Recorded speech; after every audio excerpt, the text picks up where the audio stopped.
তো চলুন চ্যানেলটি সাবস্ক্রাইব করে একটা লাইক দিয়ে গল্পটি শুরু করা যাক।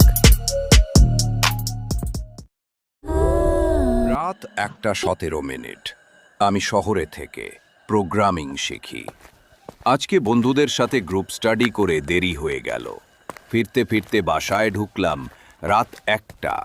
পার হয়ে বাসায় ঢুকেই দেখি পুরো বাসাটা অদ্ভুত নীরব। মা বাবা গ্রামের বাড়ি গেছে, আমি একা। ক্লান্ত শরীর মাথা ধরেছিল। শুয়ে পড়লাম। ঠিক তখনই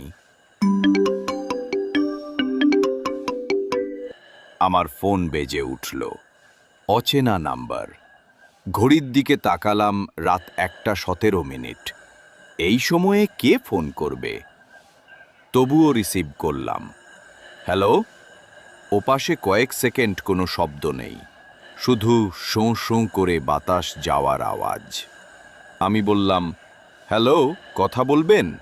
হঠাৎ খুব আস্তে একটা নারী কণ্ঠ। কণ্ঠটা অদ্ভুত, ঠান্ডা। বের হইও না, দরজা বন্ধ করে দাও। তারপর লাইন কেটে গেল। আমি ভাবলাম কেউ হয়তো প্র্যাঙ্ক করছে, পাত্তা দিলাম না। শুয়ে পড়লাম।